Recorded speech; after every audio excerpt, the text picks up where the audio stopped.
कोई भी दुनिया की विद्या तुम्हें शांति नहीं दे सकती, इसीलिए वो सब विद्या बेकार है। आप सोचो, कितनी भी आप जानकारी ले लो, ग्रंथ पढ़ लो, सांसारिक पढ़ाई पढ़ लो, लेकिन वो सब कुछ हो भी गया, उन सब के बावजूद आपको मन की शांति मिल जाए उन चीज़ों से, तो वो नहीं हो पाएगा।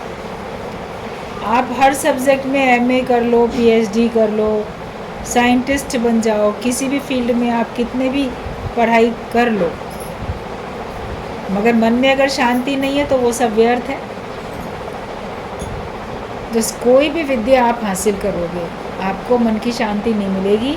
लेकिन जब गुरु के पास आके ब्रह्म विद्या हमको मिलती है, तभी हमको मन की शांति मिलती है। जब कोई सच्चा गुरु मिले और वो सच्चाई से आपको ये ब्रह्म ज्ञान दे, सच्चाई से इस अमृत को पिलाए, तो आपके मन में शांति आ जाती है, आपके मन में आनंद आ जाता है। इसके लिए हमें अंदर में परमात्मा से प्रार्थना यही करनी चाहिए कि भगवान मेरे अंदर सच्चाई भरो और मुझे सच्चे लोगों से ही मिलाओ। मेरी मुलाकात सच्चे लोगों से हो, मेरी मुलाकात झूठे फरेबी धोखेबाज लोगों से ना ही हो तो अच्छा है। जगत में तो सब ऐसे ही है। अभी जगत का पूरा प्रेम कैसा होता है, सारा गुरुजी ने अभी उसका रूप का वर्णन किया, सबने सुना। मैंने देखी जग की प्रीत, मीत सब झूठे पड़ गए। जो भी मीत होते हैं, मन के मीत, बाहर से दिखाएंगे हम तुम्हारे मित्र, वो सब झूठे पड़ जाते हैं। स्वार्थ पूरा नहीं होता तो उनका प्रेम खत्म, स्वार्थ पूरा है तो प्रेम का दिखावा। अंदर से भी मान लो उनको महसूस होता है प्रेम है, लेकिन जब उनका स्वार्थ पूरा नहीं होता तो अंदर वाला प्रेम कहाँ लुप्त होने लगता है। और क्यों लुप्त होने लगता है? तब पता चलता है कि हमने प्रेम किया ही नहीं था, हमने स्वार्थ का नाता रखा। इसी वजह से आज मेरी मन की इच्छा पूरी नहीं होती या किसी व्यक्ति से मुझे सुख नहीं मिलता, तो फिर मैं जो हूँ उसके प्रति घृणा का भाव, नफरत का भाव या बेरुखापन, अजनबीपन, ये सब अंदर में आता है।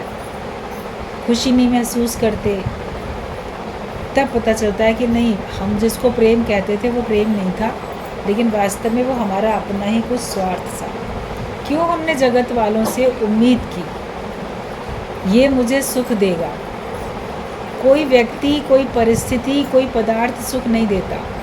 ब्रह्म ज्ञान का विचार सुख है। एक विचार में जो ब्रह्म ज्ञान का विचार हमको गुरु से मिलता है, उस विचार से हमको सुख मिलता है। ज्ञान के वचनों में, ज्ञान के विचारों में ही सुख है, उसके अतिरिक्त कहीं भी सुख नहीं। भूल से हम परिस्थितियों में सुख समझते हैं। मेरे पास ना अभी पैसे नहीं है, अमीर बन जाऊंगा तो बहुत सुखी हो जाऊंगा। ये भूल है जो हम परिस्थितियों में सुख समझते हैं। अभी ना मैं चपरासी हूँ, क्लर्क हूँ, ऑफिसर बन जाऊंगा तब मैं सुखी हो जाऊंगा। ये भूल है सारी। परिस्थिति बदल जाएगी तो हम सुखी हो जाएंगे, या मेरे पास बहुत पदार्थ हो जाएंगे तब मैं सुखी हो जाऊंगा। फलाना व्यक्ति मेरा बन जाएगा तब मैं सुखी हो जाऊंगा। सब तुम्हारे बनते चले जाएंगे तो भी तुम्हारा ख्याल अगर तुमको दुखी करके बैठा है तो तुम्हें कौन सुखी कर सकता है?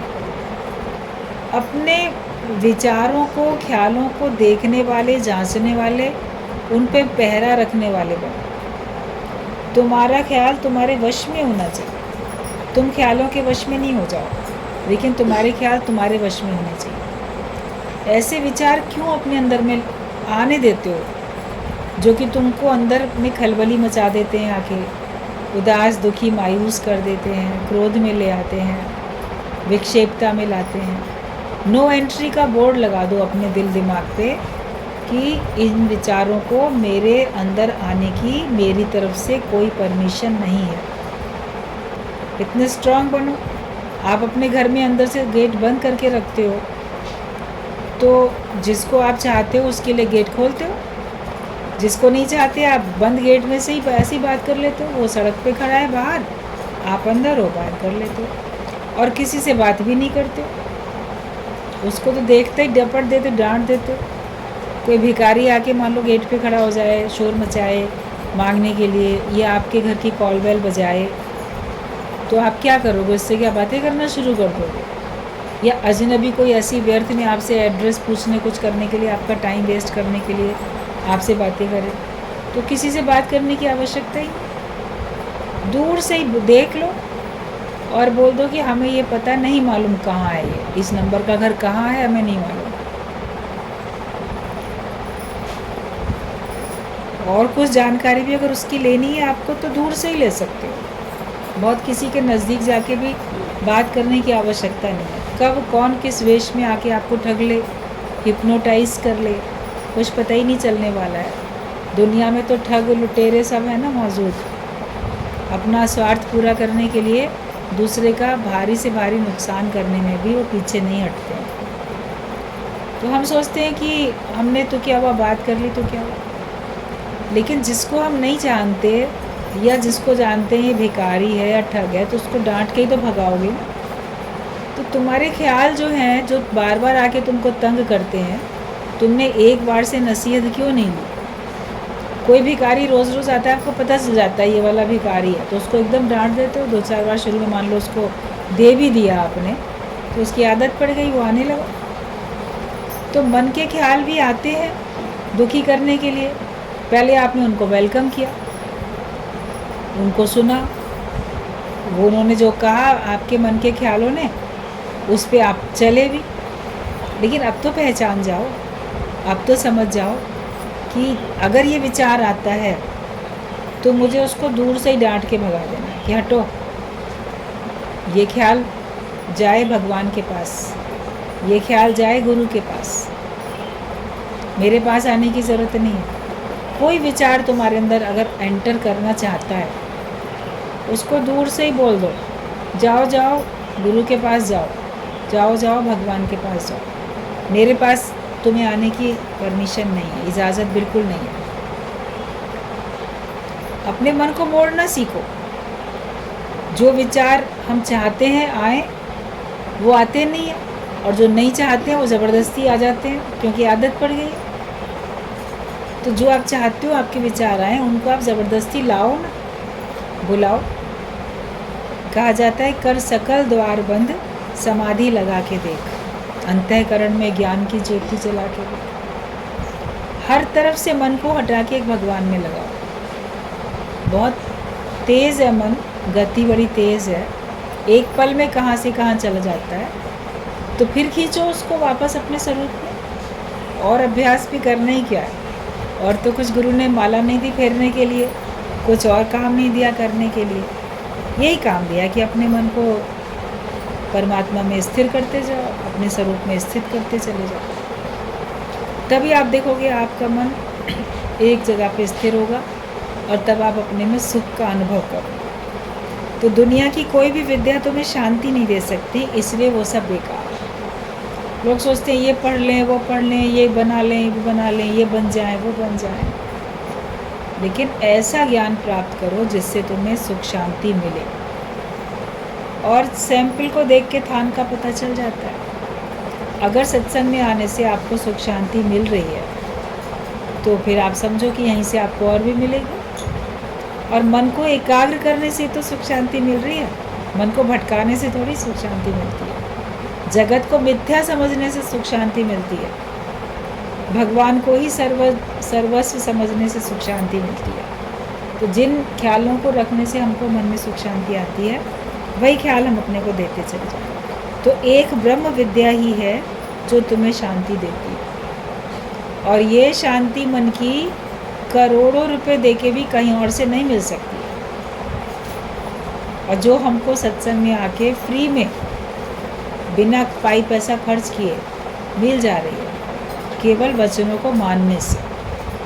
आपने वचन माने, समय दिया, सत्संग में आके बैठे, मन मनाभव होकर श्रद्धा भाव से ज्ञान सुना, और उसको समझा कि ये सही है, उसको जीवन में उतारा, तो फिर आपको सुख शांति मिल जा रही है। इसी बात में खुश रहो। घर बैठे सद्गुरु पाया है, हमको घर बैठे ज्ञान मिल गया, गुरु मिला, भगवान मिला, सब हमको सहजता से, सरलता से, आसानी से मिलता चला गया। जगत की कामना तुम्हें कमज़ोर बनाएगी। कामना का मतलब ही है कमी की निशानी, कमज़ोरी। कोई कमी है आपके अंदर में तब तो उसको पाने की कामना करते हो। मान लो आपके पास कार नहीं है तो आपको कार खरीदने की, कार पाने की कामना हो रही है, लेकिन जब आपने ले ली, मिल गई, तो वो वाली कामना तो ख़त्म हो जाएगी ना। उसकी कमी महसूस की तो आपको कामना हुई, किसी भी चीज़ की। ज्ञानी किसी भी चीज़ की कमी महसूस ही नहीं करता है, वो अपने को सदा भरपूर महसूस करता है, इसलिए उसके अंदर कोई कामना नहीं होती। उसने सारी सांसारिक कामनाओं को एक परमात्मा को पाने में विलीन कर दिया। यही मेरी शुभ इच्छा बन गई, शुभ कामना बन गई कि मुझे परमात्मा मिल जाए। और परमात्मा सुख शांति के रूप में आपको मिल जाते हैं, ज्ञान के रूप में आपको मिल जाते हैं। ब्रह्म ज्ञान के रूप में भगवान ही तो मिला हमको। तो फिर और किसी चीज़ की क्या हम चाह रखें, किसी और चीज़ की हम क्यों तलब करें। तो कामना उठती ही तब है जब आपको अपने अंदर में कोई कमी लगती है। और कमी किसको लग रही है? जो अपने को जीव मान के बैठा है, जो अपने को देह मान के बैठा है, तो उसको कमी लग रही है। जीव भाव में तो सब कमियां ही कमियां हैं, और उसमें तृप्ति कभी है ही नहीं। तृष्णा का कांसा तेरा हरदम खाली है, तू झूठी आशा के द्वारे का सवाल है। माया में, संसार में झूठी आशाएं रख के ऐसे दरवाजे पे जाके हम आवाज़ लगा रहे हैं जहाँ से वो चीज़ हमको मिल ही नहीं सकती है। भगवान के दर पे आवाज़ लगाओ तो शायद भगवान सुन के दे भी दे। माया कहाँ दे देगी आपको? माया कहाँ सुनेगी? जगत वाले कहाँ दे सकते हैं? जगत वाले कहाँ सुन सकते हैं आपकी बात? तो उनसे आशा लगाई ही क्यों? झूठी आशाएं और झूठे दर पे आप पूरी करने के लिए खड़े हो जाते हैं। मन हटा लो, बोलो जो चीज़ भगवान ने मुझे नहीं दी, इसका मतलब भगवान की तरफ से मुझे उसकी आवश्यकता भी नहीं है, मेरा उसके बिना ही काम बहुत अच्छा चलेगा। संतों के पास, जो सच्चे संत होते हैं, उनके पास कुछ नहीं होता, खाली जेब होती है, तो भी उनका काम कितना बढ़िया चलता है। वो 1 रुपया भी माया का कमाने के लिए नहीं जाते। मान लो वो तपस्या में लीन है, भगवान की भक्ति में लीन है, तो भी तो उनका सब काम चल रहा है ना, प्रारब्ध के अनुसार उनका सब काम चल रहा है। आप भगवान का भजन करो, तुम्हारे भोजन की व्यवस्था, चिंता भगवान अपने आप स्वयं करेंगे, लेकिन मन में केवल भगवान का ही भाव हो। ये भी मिल जाए, वो भी मिल जाए, इधर का भी पूरा हो जाऊं, उधर का भी पूरा हो जाऊं, दोनों तरफ से आप पूरे नहीं हो सकते। वन साइडेड होना है आपको। एक तरफ होके बैठो तो आप देखोगे कि आपका जीवन वास्तव में शांति में जीवन, किसी प्रकार की अशांति नहीं है। आज संसार से चले जाएंगे जो लोग चले गए, आपके घर के, परिवार के, पड़ोस के, मित्र, जानकारी के, जो चले गए, क्या अपने साथ लेके चले गए? जिस चीज़ के लिए इतनी कामनाएं करते थे, वो चीज़ें वापस यहीं रह गई और खुद उनको छोड़ के चले। तो फिर ऐसा हमारा मन अभी क्यों नहीं बन जाता कि उन चीज़ों की मैं आस करता क्यों हूँ जो कि छूटने वाली हैं, जाने वाली हैं। जिन चीज़ों के पीछे सारी ज़िंदगी मनुष्य भटकता है, उनको सबको यहीं छोड़ के चला जाता है। अगर हम भी उसी दौड़ में शामिल लें तो गलती कर रहे हैं। इसलिए अगर पीछे जाना ही है तो परमात्मा के पीछे जाओ। माया तो छाया है, भगवान की छाया, परछाई है, तो परछाई से तुम्हें कुछ थोड़ी मिलेगा।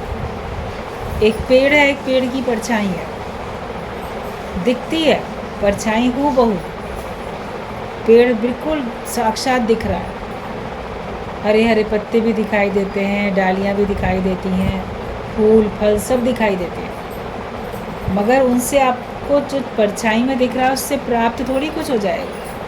असली पेड़ से ही तो मिलेगा, छाया भी, पत्ते भी, डालियाँ भी, लकड़ी भी, फूल फल भी, जो आपको लेना है वो उसी से मिलेगा। तो जो मिलना है वो भगवान से ही मिलेगा। माया तो प्रारब्ध के अधीन है, जितना तुम्हारे भाग्य में है उतनी मिलेगी, उससे अधिक नहीं मिल सकती। आप उससे अधिक ले भी लोगे तो किसी दूसरे रास्ते से चली जाएगी।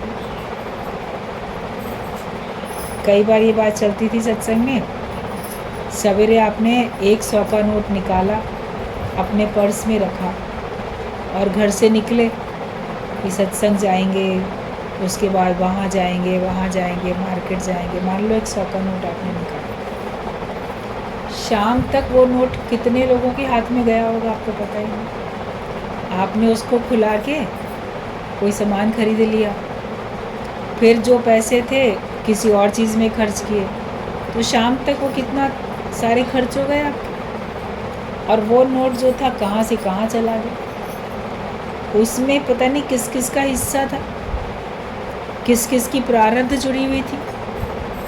रिक्शे वाले की प्रारब्ध थी, दुकानदार जो सामान बेचता है उसको कुछ प्रॉफिट मिलना था, उसकी प्रारब्ध थी। आपने फल सब्ज़ी खरीदी, जो भी सामान आपने खरीदा, तो उसमें जो उसने आपको सामान देके जो अपना प्रॉफिट लिया, तो वो उसी का तो भाग्य था ना। तो था तो कि मेरे पास ये 100 का नोट है, मगर वो पूरा का पूरा तुम्हारे हाथ में है, लेकिन पूरा का पूरा तुम उसके ऊपर पूरा अधिकार नहीं जमा सकते। वो पूरा तुम्हारे भाग्य का नहीं है, उसमें से पता नहीं कितने लोगों का भाग्य जुड़ा हुआ है जो आपको भी नहीं पता होता। तो देखने में तो आता है इसके पास इतना धन है, इसके पास ये है, इसके पास वो है, मगर उसमें पता नहीं कितने लोगों का भाग्य जुड़ा हुआ है। तो अहंकार किस बात का करें कि हम देने वाले, हम करने वाले। देने वाला भगवान, दाता एक राम, भिखारी सारी दुनिया। एक भगवान ही तो है, बाकी तो सारी भिखारी दुनिया। तो मांगना है तो भगवान से ही मांगो, लेकिन ज्ञान मिलता है तो लगेगा बिना मांगे जब वो दे रहा है तो मांगने की क्या ज़रूरत। अभी घर में बच्चा छोटा है, मांगता है, दूध दे दो, खाना दे दो, ये दे दो, मिठाई दे दो, चॉकलेट टॉफ़ी दे दो, उसको मिलता है। लेकिन वो नहीं मांगता है तो उसके मांगने से पहले उसकी माँ ले आती है ना उसके लिए। कभी मना भी करेगा, नहीं नहीं मैं नहीं खाऊंगा, मैं नहीं पीऊँगा। तो अरे नहीं बेटा, खाओ पियो। उसको प्यार से या ज़बरदस्ती करके खिला पिला देती है ना उसकी माँ, क्योंकि वो उसके हिस्से का है। भगवान कैसे ना कैसे उसको खिलाता ही खिलाता है। तो जो तुम्हारे हिस्से का होता है वो तुमको मिलता ही मिलता है, हमें उसके लिए मांगने की ज़रूरत नहीं। जब कभी कहीं दावत होती है, लाइन से अगर पंगत में बैठ के भोजन परोस के दिया जा रहा है, कहीं गुरुद्वारे में, कहीं शादी ब्याह भी होते हैं, कोई फंक्शन होते हैं, तो अक्सर अभी भी ये अच्छा सुंदर कई जगह पे रिवाज है कि वहाँ सबको ऐसे लाइन से बिठा के और प्यार से परोस परोस के खिलाया जाता है।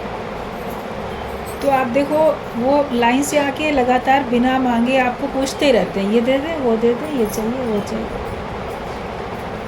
ये दें। जब कभी मान लो कोई नहीं आया आपकी तरफ, तब आपको मांगना पड़ता है, अरे ज़रा फलाने इधर ये चीज़ इधर ले आओ। लेकिन वो आपके बोलने से पहले ही आपको पूछ के चला गया, आपके पत्तल में, आपकी प्लेट में डाल के चला गया, आपसे पूछ के या आपको रिक्वेस्ट करके कि आओ लो। तो उसके बाद क्या उससे मांगोगे? आपको लगेगा ना ये तो मेरे से बिना कहे ही मुझे दे रहा, तो मैं इससे कैसे कहूँ। तो भगवान हमको बिना मांगे ही दे रहा। भगवान हमारे ऊपर इतना कृपालु है, इतना दयालु है, इतना मेहरबान है हमारे ऊपर कि हमें कहने की ज़रूरत नहीं पड़ती। भगवान के भक्त तो भक्ति में लीन रहते हैं। मेरी चिंता हरि करे, मुझे न चिंता। उसको खुद कोई चिंता होती नहीं है, अपने भक्त को कहाँ बिठाना है, अपने भक्त से क्या कार्य लेना है। भगवान के तुम यूज़फुल हैंडल बनते जाते हो, भगवान तुमसे कार्य लेता चला जाता है। बस अपना जीवन भगवान के हाथों में सौंप दो। मेरा जीवन तेरे हवाले, तेरे हवाले मेरी गाड़ी, जीवन की गाड़ी तुम्हारे हवाले, तू जाने तेरा भाई, तुम्हारे हवाले, अब तुम जानो तुम्हारा। एग्ज़ाम्पल इतना अच्छा लगता है हर बार कि पतंग उड़ाने वाला पतंग उड़ाता है, पतंग उसकी अपनी है, उसकी मर्ज़ी होती है वो उस पतंग को आसमान तक, ऊंचाई तक ले जाए या वापस उसको नीचे उतार के लपेट के अपने कमरे में, अपने पलंग के नीचे रख दे ज़मीन में। उसकी पतंग है ना, वो चाहे उसको अपने पलंग के नीचे ज़मीन में रख दे, चाहे वो उसको आसमान में ले जाए। पतंग कुछ बोलती थोड़ी है, बस वो ये जानती है कि मैं अपने मालिक के हाथों में हूँ तो सुरक्षित हूँ। अगर मैं इसके हाथों में नहीं रहूँगी तो नोच खसोट के सारे बच्चे तो मुझे फाड़ फोड़ के बराबर करेंगे। तो इसलिए वो चूँकि अपने मालिक के हाथों में रहती है, उड़ती रहती है तो भी खुश रहती है, उसके साथ है तो भी खुश है। तो भगवान का भक्त तो अपना जीवन अपने परमात्मा के हाथों में दे के खुश रहता है। अब भगवान कार्य लेता है तो भी अच्छी बात है, नहीं लेता है तो भी हम भगवान के चरणों में, उसकी सेवा में। मन हमेशा इसी भाव में रहे तो आपका मन हमेशा सुख का और शांति का अनुभव करे। हम जो करना चाहते हैं वो नहीं कर पाते हैं तो मन अशांत होता है। लेकिन जो भगवान तुमसे कार्य कराता है उसमें हम मन की शांति अगर तलाश कर लें कि भगवान की मर्ज़ी है, तो फिर हमें कोई परेशानी नहीं होगी, कोई दिक्कतें नहीं होगी। मेरा जीवन तो तुम्हारे लिए है, जैसे भी चाहो तुम करो।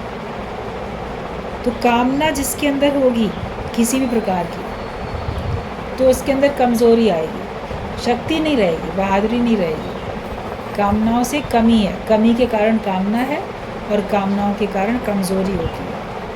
कामना वाला कभी राज़ी नहीं हो सकता। जिसके अंदर कामनाएं हैं वो कभी किसी बात में खुशी नहीं होएगा। उसके लिए आज ये कर दो तो उसका तो कोई कदर नहीं, और ये करना चाहिए, वो कभी किसी बात में खुशी नहीं होएगी। जिसके अंदर इच्छाएं कामनाएं हैं, आप सोचो आज मैं इसकी मनोकामना पूरी कर दूँ, तृप्त कर दूँ इसको, ये खुश हो जाए। एक इच्छा उसकी पूरी करोगे, 10 इच्छाएं उसके अंदर पहले ही हैं। एक जैसी तुम पूरी करोगे वो 10 की लिस्ट तुम्हें थमा देगा। ये तो कर दिया मगर अभी ये सब करना बाकी है। फिर आप उन 10 को पूरा करने में लग जाओ, शायद अब ये खुश हो जाएगा। उसके बाद फिर उसकी 100 इच्छाएँ और, लिस्ट कभी ख़त्म नहीं होती। जिसके अंदर कामनाएं होती हैं उसको कभी तृप्ति नहीं आती है। हमें अपने अंदर में इच्छा रहित, कामना रहित होकर जीना, तभी हम परमात्मा की ओर से जो परिस्थिति आती है उसमें राज़ी रह सकते हैं। जो भगवान की रज़ा में राज़ी रहता है वो ही समझो सबसे उत्तम में उत्तम भक्ति करता है। अगर हम भगवान की मर्ज़ी में राज़ी नहीं हैं तो हम अभी भक्ति कर ही नहीं रहे। हम केवल भक्ति का नाटक करते हैं, भक्ति का दिखावा करते हैं। लेकिन अगर हम भगवान पे सौंप के बैठे हैं, उसकी मर्ज़ी में खुश हैं, तो समझो कि आपकी सच्ची भक्ति अभी हो रही है।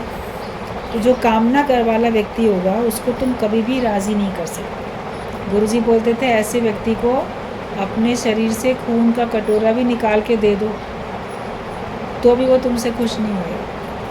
तो ऐसे लोगों को अपने चमड़ी का जूता बना के भी पहना दो तो भी वो खुश नहीं होंगे, क्योंकि उनके अंदर में अनेक अनेक कामनाएं हैं। जिसके अंदर कोई इच्छा नहीं वो खुश है। और निरिच्छा आप तभी बनते हो जब आपके अंदर में ब्रह्म ज्ञान है। इसीलिए हर एक राही को सत्संग की ज़रूरत, ब्रह्म ज्ञान की ज़रूरत हर एक को होती है।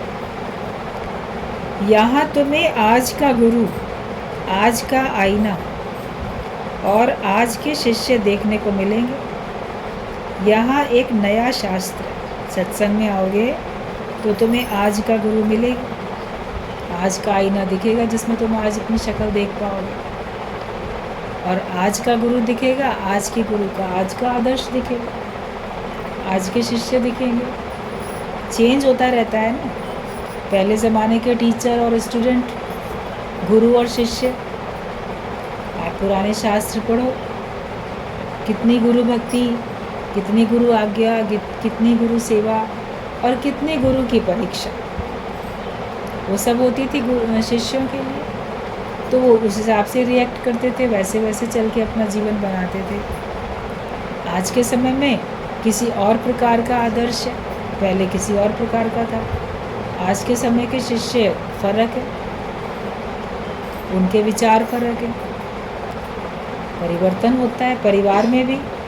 पहले ज़माने के बच्चे और आजकल के बच्चे, आप लोग खुद कहते हो आजकल के बच्चे ना अब नहीं सुनेंगे, अब नहीं करेंगे। तो क्यों नहीं सुनेंगे, क्यों नहीं करेंगे? क्योंकि तुम्ही ने ये सोच लिया कि ये लोग सुनेंगे ही नहीं, ये लोग करेंगे ही नहीं, तुम्ही ने ऐसा सोच रखा है। तो तुम्हारे ही संकल्प से वो ऐसे होते चले जा रहे हैं। अगर तुम माता मदालसा की तरीके से ज्ञान की लोरी सुनाओ तो कैसे नहीं वो सुनेंगे? तुम्हारे शुद्ध संकल्प होंगे तो अवश्य सुनेंगे। बच्चा जब माँ के गर्भ में होता है तो भी सब सुनता है, केवल अभिमन्यु ने नहीं सुना। वैज्ञानिकों ने इस बात को सिद्ध किया है, आजकल के ज़माने में भी सिद्ध किया कि माँ के गर्भ में भी बच्चा जो है वो सुनता है। जो कुछ बातचीत होती है, माँ जो सोचती है, जो खाती पीती है, उसका तो लोगों को पता है बच्चे के ऊपर असर पड़ेगा, लेकिन जो वो सोच रही है, जो देख रही है, सुन रही है, उसका प्रभाव भी उसके ऊपर पड़ता है। तो पहले लोग अच्छी अच्छी बातें करते थे, अच्छे विचार रखते थे, अच्छा सुनते थे। अभी सारा दिन क्या सुनते हैं और क्या विचार रखते हैं, तो गर्भ से ही उनको संस्कार अच्छे नहीं मिलते हैं। तब तो पूजा पाठ बहुत होती थी, जन्म के पहले भी उनका आयोजन मना लिया जाता था कि कुछ दिन के बाद में बच्चा धरती पे आएगा, चलो अब ये वाला संस्कार कर लेते हैं, ये पूजा कर लेते हैं, ये बात कर लेते हैं, ताकि मन धार्मिकता की तरफ जाए, माँ का भी और होने वाले बच्चे का भी। तो ऐसे सब इस तरीके से पहले वो था। अभी तो पहले से ही कामनाएं भरी पड़ी हैं, तो उनके अंदर भी कामनाएं चली जाती हैं, बच्चों के अंदर भी।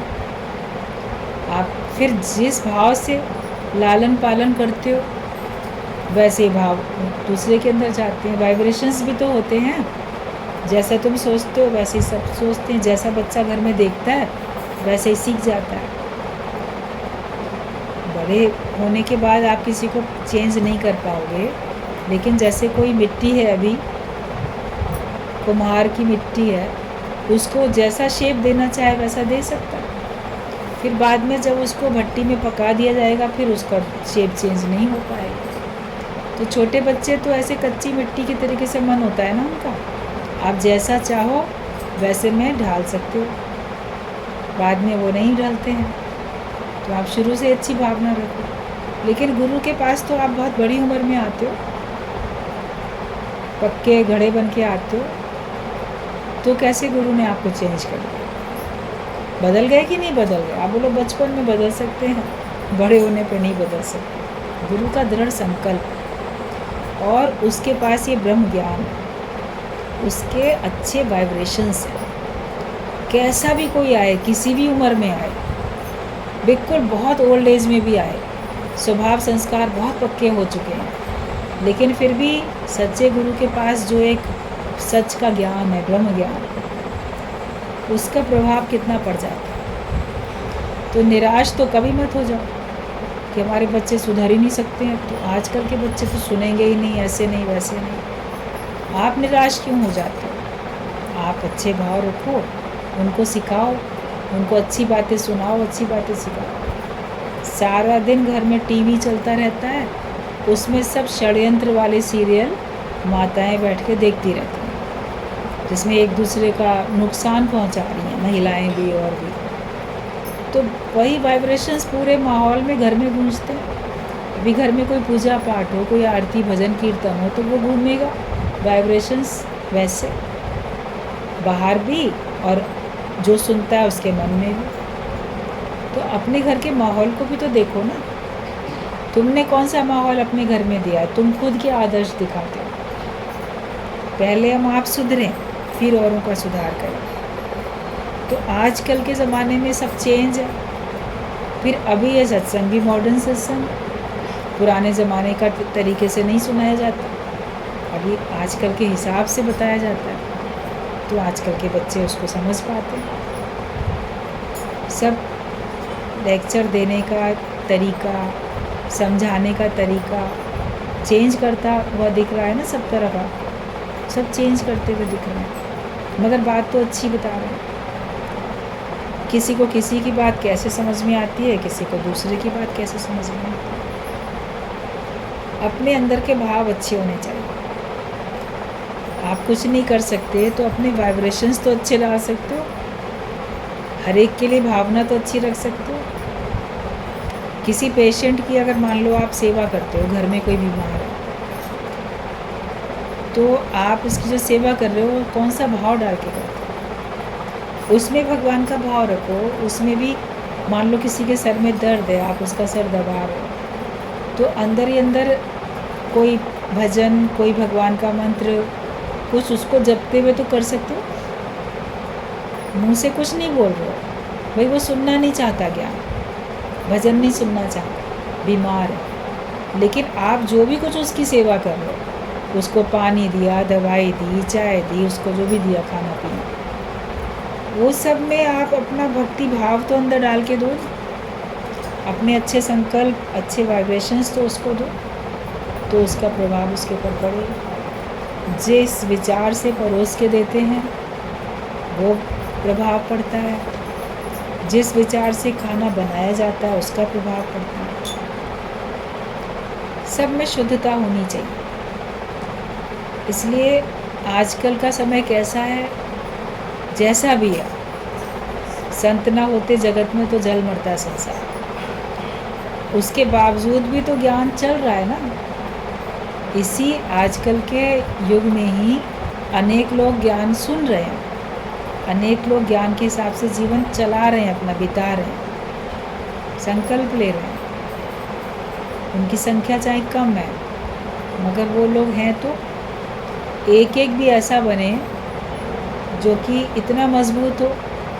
जैसे गुरु गोविंद सिंह से पूछा किसी ने, तो उन्होंने कहा एक भी है ना मेरे पास, वो लाख लोगों से बढ़ के, एक को लाख से लड़ाऊंगा तब गुरु गोविंद सिंह नाम कहूँगा। ये उन्होंने बात की। मतलब जो हमने एक एक भक्त सिख एक एक शिष्य तैयार किया, वो जगत के एक एक लाख लोगों के ऊपर भी भारी पड़ेगा, मतलब उनसे ज़्यादा शक्तिशाली है। तो भले सुनने वाले कम होते हैं, लेकिन वो इतने दृढ़, इतने शक्तिशाली विचारों से होते हैं, इतने स्थिर, इतने मजबूत होते हैं कि माया वाले लाख लोग भी अगर उनके सामने आ जाएं तो भी वो उस एक भक्त का मुकाबला नहीं कर सकते। इतनी एक एक भक्त के अंदर में शक्ति होती है। इसीलिए गुरु गोविंद सिंह ने कहा एक को लाख से लड़ाऊंगा तब गुरु गोविंद सिंह नाम कहूँगा। तो तुम एक ऐसे बनो कि तुम एक लाख के लोगों के बराबर तुम एक अकेले हो। जगत के एक लाख लोग एक तरफ खड़े हो और तुम अकेले एक तरफ, तुम्हारा प्रभाव अधिक पड़ेगा, तुम अधिक शक्तिशाली रहोगे, क्योंकि तुम्हारे पास सच्चाई है, तुम्हारे पास वो ब्रह्म ज्ञान है, तुम्हारे पास आत्मिक निश्चय है, जिसके कारण से आप उन सब से श्रेष्ठ हो जाते हो। तो ये सब नया तरीके का ज्ञान है, नया नया आदर्श, नए नए सब नए तरीके, फ़र्क होते जा रहे हैं, मगर अंदर से जो विचार है ईमानदारी का, सच्चाई का, शुद्धता का, वो तो रहता ही रहता है, वो सब जगह रहता है। जो गुरुवान है वो कभी गिरेगा नहीं। गुरु के ज्ञान में ज़बरदस्त शक्ति है। ब्रह्म का विचार, ब्रह्म का आचरण, ब्रह्मचर्य में ज़बरदस्त शक्ति है। ब्रह्मचारी सारी दुनिया को हिला सकता है। अगर तुम ब्रह्मचारी होके रहते हो, ब्रह्मचर्य में रहते हो, अपने मन इंद्रियों का संयम करके रहते हो, साथ साथ ब्रह्म के विचार में रहते हो, ब्रह्म का ही आचरण, हर जगह ब्रह्म ही ब्रह्म देखते हो, आपका सारी इंद्रियों का संयम, तो फिर आपके अंदर में इतनी शक्ति है कि आप सारे संसार को अपनी वाणी से, अपने आदर्श से परिवर्तित कर सकते हो, सबको जैसे हिला सकते हो एकदम। ऐसा आपके अंदर में निश्चय का एक सबको शक्ति का स्वरूप आपके अंदर में दिखने लग जाएगा। पूर्ण रूप से जब तुम निरीच्छा बनोगे तब तुम शक्तिशाली बनोगे, और तभी तुम्हें सब भगवान करके देखेंगे। जब तुम पूर्ण रूप से इच्छा रहित बनो तब तुम शक्तिशाली भी हो जाओगे। हमारी इच्छाएं हमको कमज़ोर बना देती, जितनी अधिक इच्छाएं रखोगे उतनी अधिक आपको अपने अंदर वीकनेस, कमज़ोरी महसूस होगी। और जब देखोगे मेरे अंदर आज कोई इच्छा नहीं है, तो आप देखोगे आप कितने शक्तिशाली हो। इच्छाएं ही तो हमको कमज़ोर बनाती हैं। और जब तुम पूर्ण रूप से निरिच्छा बनोगे तो सब तुमको भगवान करके देखेंगे। अभी आप सोचोगे लोग मुझे भगवान करके क्यों नहीं देखते? क्योंकि हमारे अंदर ही अनेक जगत की इच्छाएं हैं। आप निरिच्छा होके बैठो, कोई मुख से बोले या ना बोले, अंदर महसूस करेगा कि इनके अंदर बहुत शक्ति है। ये जैसे भगवान का ही रूप है। और जो सबकी भलाई करता है उसमें तो सब भगवान देखते ही। कोई आपकी मदद करता है तो आप कहते हो ना, अरे उस रूप में तो भगवान आ गया, ये तो बिल्कुल भगवान का रूप है। एक डॉक्टर भी किसी पेशेंट को ठीक करता है तो उसके पेशेंट के घर वाले उसको कहते हैं, डॉक्टर साहब आप तो बिल्कुल भगवान का रूप हो, आपने इसके प्राण बचा लिए। तो जो जिसकी भलाई करता है तो उसमें तो लोग भगवान करके देखते ही। अगर हम भी ऐसा ही अपना जीवन बनाएं तो सब लोग आपको भगवान करके देखेंगे। और इच्छा रहित होके बैठोगे, लोभ लालच होगा ना तो कोई आपको भगवान करके नहीं देखेगा। मंदिर की मूर्ति कुछ मांगती नहीं है, तब सब उसको लोग भगवान करके देखते हैं। अगर वो बोलने लग जाए, मुझे ये वाला प्रसाद दो, मुझे ऐसे वाले कपड़े पहनाओ, ये करो वो करो, तो कोई उसको भगवान करके देखेगा? तो हम भी ऐसी मूर्ति बन जाएं इच्छा रहित, तो लोग आपको भगवान करके देखेंगे।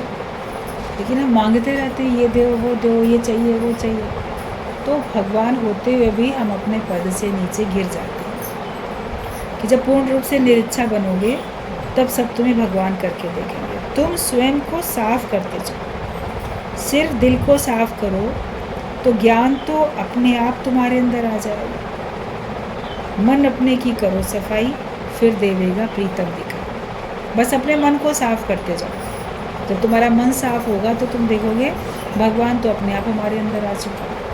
और फिर सबको भगवान का दर्शन अपने आप तुम्हारे से होता चला जाएगा। दुनिया अनुभव पर नहीं, पर दुनिया के अनुभव नहीं, पर आत्मज्ञान का अनुभव तुमको करना है। आप बोलो कि माया में जाते हैं, थोड़ा माया का अनुभव लेके आते हैं, लेकिन माया का अनुभव लेने के लिए एक पल के लिए भी नहीं जाओ। तुम दुनिया में माया के अनुभव लेने नहीं आए, तुम भगवान का, आत्मा का अनुभव करने के लिए आए। कि माया में जाके देखें, देख के आते हैं तो देख के तुम लौट पाओगे ही नहीं, आ ही नहीं पाओगे। और उसको क्या देखा नहीं, बचपन से आज तक जब तक सत्संग नहीं मिला था तो माया ही में तो बैठे थे, माया ही तो देख रहे थे, सबको देखते थे, सबका जीवन देखते थे, वो माया वाला जीवन ही तो था। उसमें क्या अनुभव लेना है?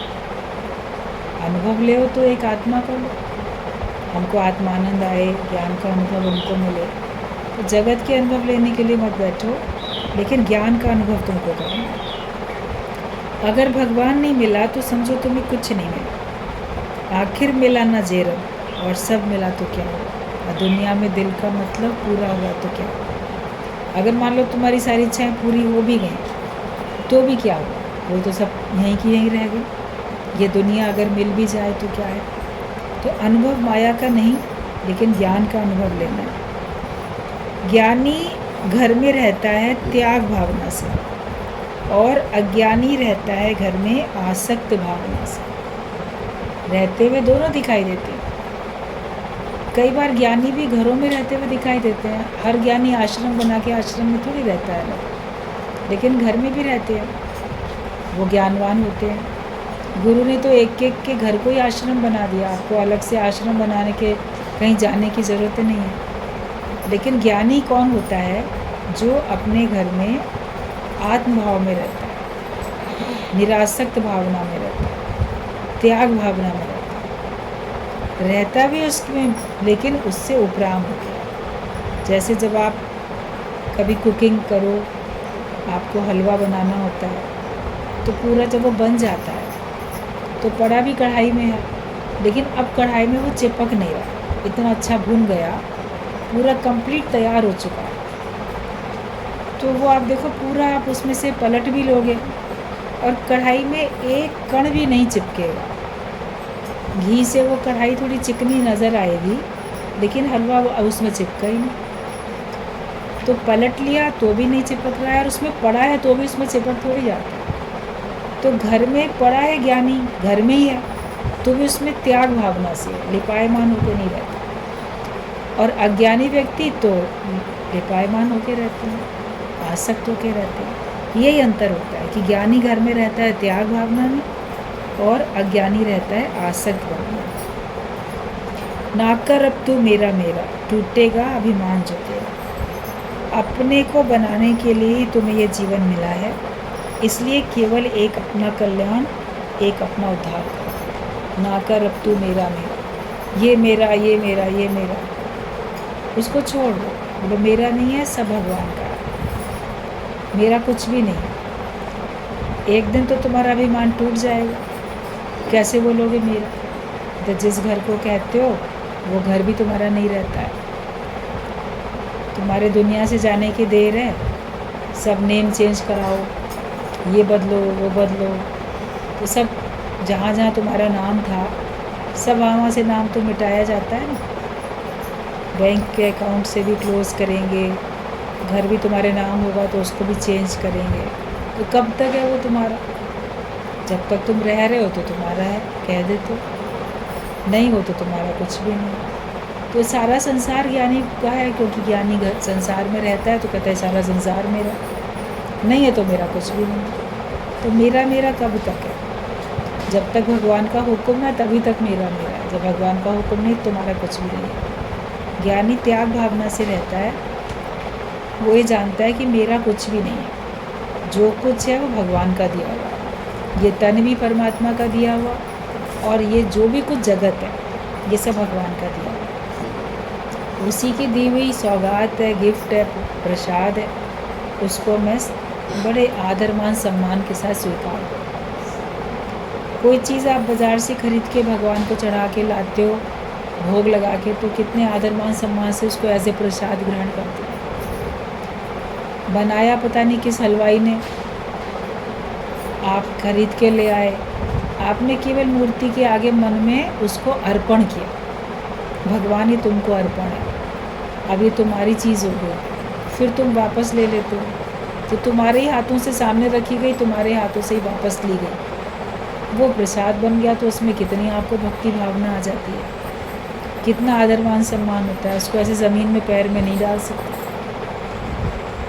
तो जो चीज़ भगवान स्वयं अपने हाथों से दे रहा है उसमें आदर मान सम्मान क्यों नहीं करते? ये तो तुमने ही अपने हाथ से उसको दी, तुम्ही ने अपने हाथ से वापस ले ली, तुम अपने हाथ से बांट रहे हो, लेकिन तुम्हारे जीवन में जो भी परिस्थितियाँ हैं वो सब भगवान ने अपने हाथों से तुम्हारे सामने दी है, तुमको दे रहा है भगवान, तो उसको भी तो एज ए प्रसाद आदर मान सम्मान के साथ लो। जो भी कुछ भगवान देता है वो प्रसाद है, उतना आदर मान सम्मान करो भगवान की बनाई हुई हर चीज़ का, जड़ हो पदार्थ, चेतन हो, जो भी हो, सब भगवान ने अपने हाथों से बनाए हैं और सब भगवान की मर्ज़ी से तुम्हारे सामने है। इसलिए कभी भी किसी को कम करके नहीं आंको, कम करके नहीं देखो। संसार में हर एक को मान सम्मान चाहिए होता है, पशु पक्षियों को भी प्रेम चाहिए होता है, पेड़ पौधों को भी प्रेम चाहिए होता है, जड़ चेतन हर एक। बचपन में हम लोग सुनते थे अपने घर के बड़े लोगों से, अपनी कॉपी किताब तुम इनकी इज़्ज़त करो ये तुम्हारी इज़्ज़त करेंगे, अपने कपड़ों की तुम इज़्ज़त करो ये तुम्हारी इज़्ज़त करेंगे। क्या मतलब है? कैसे? तो इसको धो के ठीक से प्रेस करके पहनो, तुमने उसकी इज़्ज़त रखी तो तुम्हारी शान बढ़ रही है। तुम्हारी कॉपी किताबें तुम उसको अच्छे से रखते हो, उसमें काट पीट नहीं करते, इंक नहीं लगाते, फाड़ते नहीं, तो जो कोई देखेगा बोलेगा कितनी अच्छी कॉपी किताब इस बच्चे की है, तो तुम्हारी इज़्ज़त बनती है ना। तुम्हारी चीज़ अगर अच्छी है, तुमने उसको अच्छे से रखा, तो तुम्हारी इज़्ज़त बन रही है। तो सारे संसार में हम सबको मान सम्मान दें, क्योंकि सभी मान सम्मान चाहते हैं, तो हमें मान सम्मान मिलता है। जो हम दे सकते हैं वो हम दे सकते हैं। तो आप देखोगे जो दोगे वो 10 गुना क्या कई गुना होके आपको वापस मिलेगा। सब तरफ भाव अच्छे रखो, प्रेम रखो, हर एक को मान सम्मान दे सको, तो पलट के आपको पता नहीं कितने रूपों में भगवान देते जाएगा। भगवान अपने ऊपर रखता कुछ भी नहीं, वो तो ब्याज सहित आपको वापस कर देता है। जो आप उसको देते हो वो कई गुना होके आपको दे देता है। इसलिए वो चीज़ दो जो जिससे दूसरे का मन खुश हो जाए, तो तुम्हारा 10 गुना 100 गुना ज़्यादा मन फिर खुश होता जाए।